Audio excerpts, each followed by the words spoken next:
I recently sailed on the Norwegian Star from Reykjavik, Iceland to New York, and this video is a tour of that ship with some helpful hints along the way.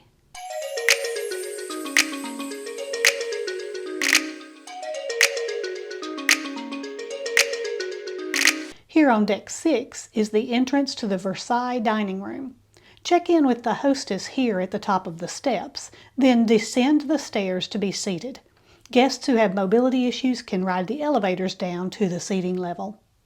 The Versailles is the dining room that was open for breakfast and lunch on port days, brunch on sea days, and dinner every day.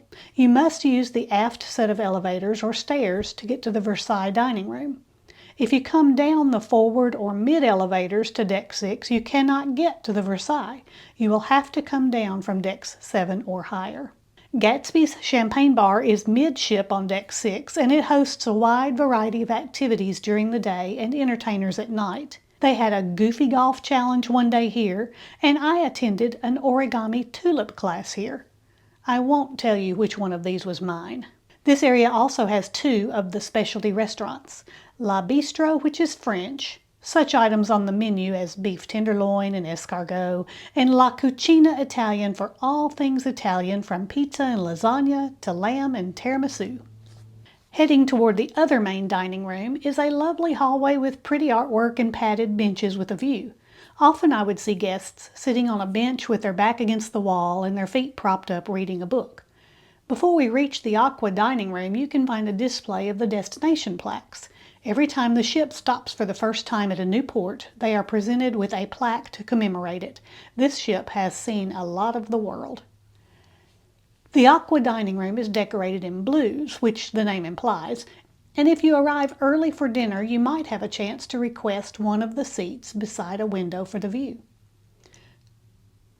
I will have a video coming up later that describes the menus and some of the foods that we enjoyed. So if you get a chance to subscribe, then you will be notified, if you choose notifications, about when that video comes. But if you don't really like notifications in your email, you can always just subscribe and it will put my videos right in your feed so that you will be able to find them easily and choose which ones you want to watch. Subscribing helps you to make it easier for you, and it really helps me to promote my channel on YouTube. Thank you very much. There are two more areas here on Deck 6 to explore.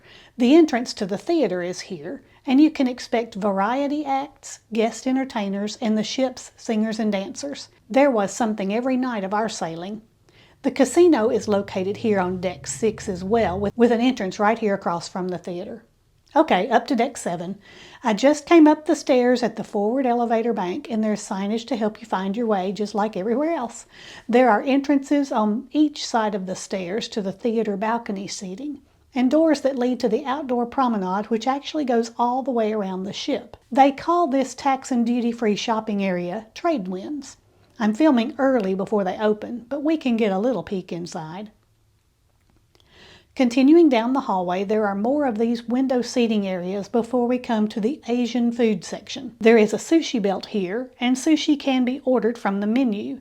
This is an extra charge, but Ginza, the Japanese restaurant, is complimentary. But as of July 2024, they now require reservations once you are on board.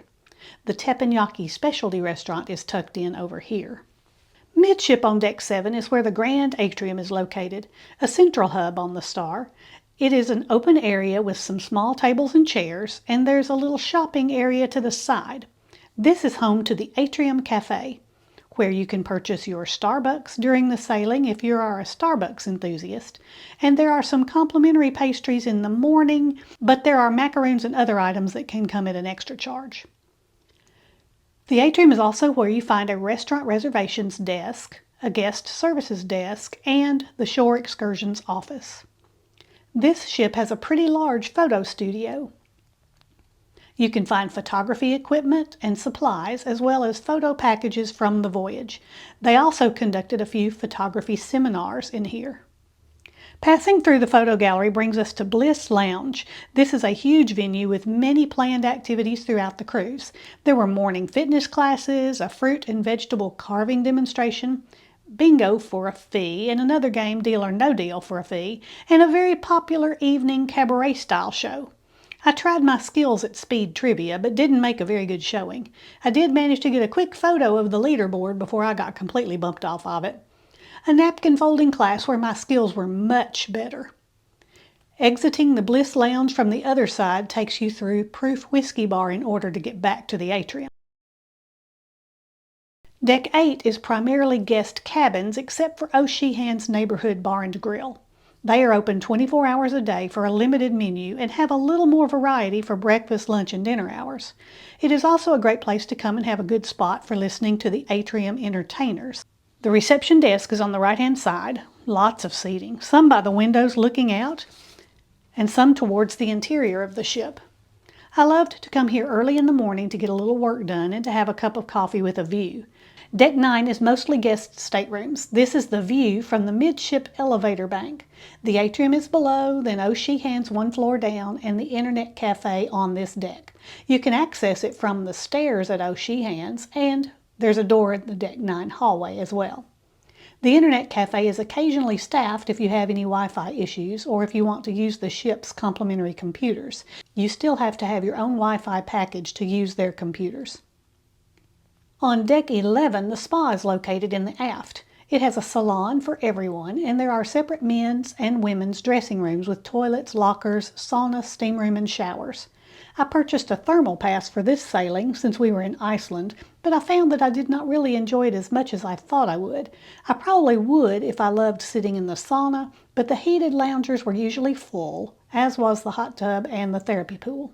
The lap pool was mostly wasted space. It even had a sign prohibiting exercise in the pool other than laps, and I am not a swimmer.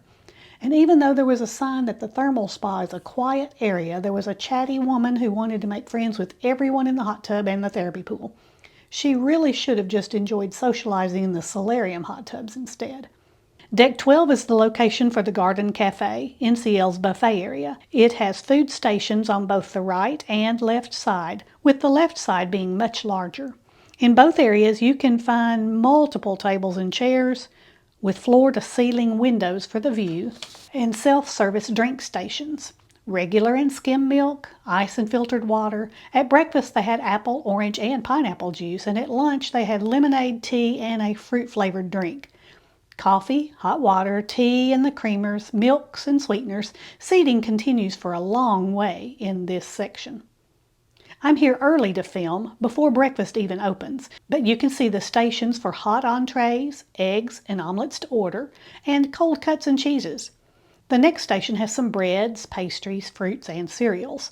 People are up early enjoying some morning coffee and tea. There's one station toward the aft open for early risers with limited breakfast offerings. Cereal with toppings, yogurt, plain and packaged, cut fresh fruit and whole fruit, breads with jam and butter, pastries. Later in the day, this station is where to find many desserts and the soft-serve ice cream. There are hand sanitizing machines and hand washing stations at every entrance. Beyond the buffet is Pulse Fitness Center. It is only available for ages 16 and up. A very well-equipped fitness center with a large variety of free weights and floor space to use them, stationary bikes, other exercise machines, treadmills, ellipticals. Oh no, what's that? I think it's a mental torture device. I do not want to know how much I weigh before and after the cruise. Across from the fitness center is the video arcade. It has the typical annoying arcade music playing constantly. If you give your child spending privileges on their account, they can blow through some money pretty fast, so be sure to set limits. Each game is paid by a simple swipe of the key card, and games ranged from $1.66 for the machines that guarantee a rubber duck type prize, $2.25 for air guitar, $1.99 for air hockey. The highest priced game I saw was $2.64. The ship advertises that you can purchase an arcade package, but none of the machines where you potentially win or grab big prizes are included in that arcade package. Next door to the arcade is the Entourage, which is the designated teen club. No adults allowed, so I got no pictures here, but I did see a schedule of events posted. And there are some really fun-looking planned activities for the teens ages 13 to 17. 18-year-olds are out of luck here since they are considered adults, which is a bummer for your high school kids who are already 18 but they're used to hanging out with their high school friends. They will not be allowed into the teen center once you're 18. Up these stairs is the entrance to the other kids club areas. They are divided by age with activities planned appropriate to each age level. And at times they are just open for parents to bring their really small children to play. Back behind the fitness center, all the way to the aft, is Spice H2O. It is exclusive to people 18 years old and up. On warm climate itineraries, this is a happening place with a bar, 2 hot tubs, and seating. On our cold, wet itinerary, I never saw anyone out here. Midship on deck 12 is the pool. The pool deck has a lot of tables and chairs on the sides, somewhat protected by the elements, and you are welcome to bring your buffet food out here. But there is also the topsider bar and grill for grill items later in the day. Usually there are a lot of high-top chairs around the tables, but they were secured overnight when we had a lot of rain and wind. There are 4 hot tubs here and the main pool. There's a tiered seating area with lounge chairs here. On a pretty day, this area is much busier. The towel station is open and beach towels are available for checkout. Be sure to return the towel and have the attendant cross off your name. You will be charged for towels if they are not returned. The grill is serving up hot dogs, hamburgers with all the toppings, fresh fruit, and even ice cream with toppings. They have a few flavors of hard scoop ice cream as well as another soft serve machine here.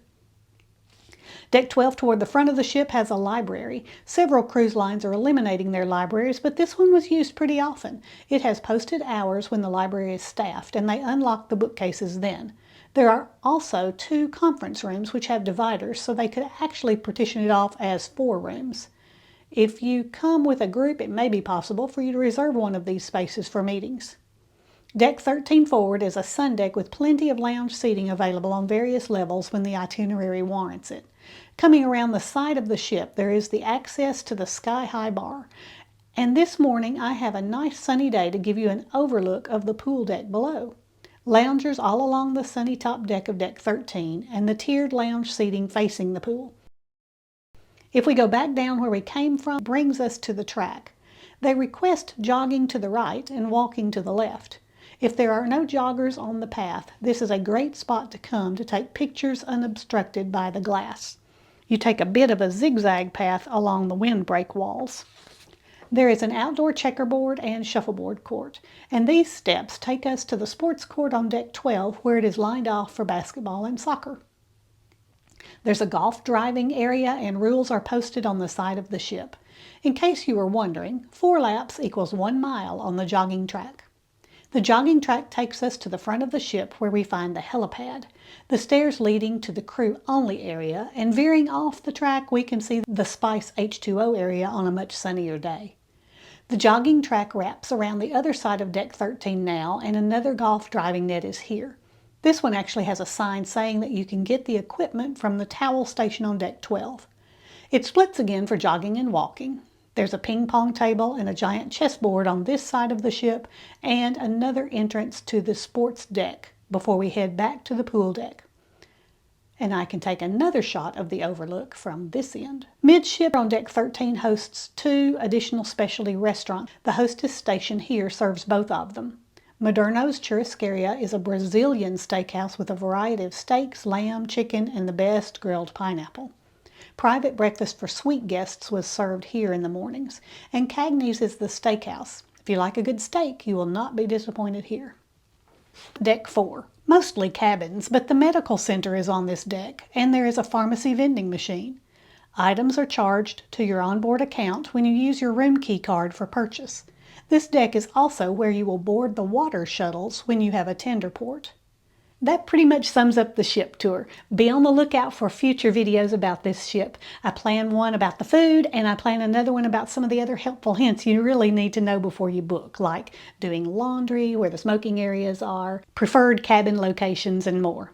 This is Shirley with Shirley's Journeys, and I hope all of your journeys are pleasant ones.